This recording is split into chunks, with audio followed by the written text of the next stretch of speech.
शिरपूर शहरातून जाणाऱ्या अंकलेश्वर बऱ्हाणपूर महामार्गावर शहरात मोठ्या प्रमाणावर खड्डे पडले आहेत। खड्डेमय झालेल्या या रस्त्यावर नवीन वर्षानिमित्त शिरपूर फर्स्ट या संघटनेने खड्ड्यांची आरती आयोजित केली होती। यावेळी शिरपूर फर्स्ट या संघटनेच्या युवकांनी घोषणा देत रस्त्यावरील खड्ड्यांची आरती केली।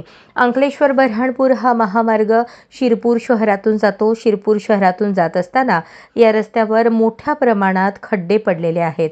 मात्र सार्वजनिक बांधकाम विभागाकडून या खड्ड्यांची दुरुस्ती केली जात नाही। या खड्ड्यांमुळे शहरातील लोकांना मोठ्या प्रमाणात समस्यांना सामोरे जावे लागत आहे। बांधकाम विभागाने या खड्ड्यांची दुरुस्ती केली पाहिजे, मात्र बांधकाम विभागाकडून या रस्त्यावरील खड्ड्यांकडे दुर्लक्ष केले जात आहे।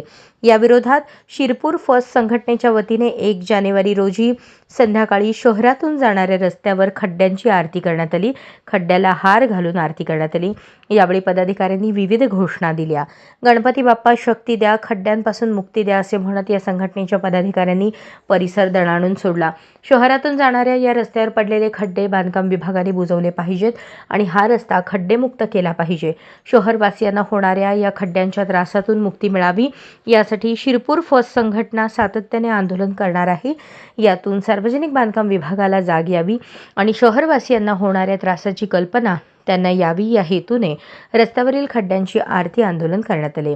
यावेळी भरत राजपूत, हेमराज राजपूत, दिनेश सोनवणे, पंकज मराठे, नयन माळी, चेतन मोरे, हंसराज चौधरी आणि इतर शिरपूर फर्स्ट युवक उपस्थित होते। 1 जानेवारी 2025 म्हणजे नवीन वर्षाचा पहिला दिवस।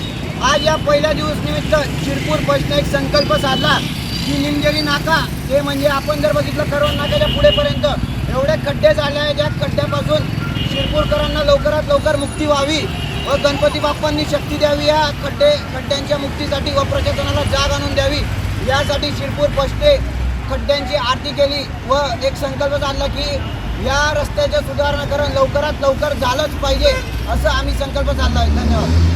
अशाच नवनवीन अपडेटसाठी जनता राज्य न्यूज चॅनलला सबस्क्राईब करा, लाईक करा आणि शेअर करायला विसरू नका।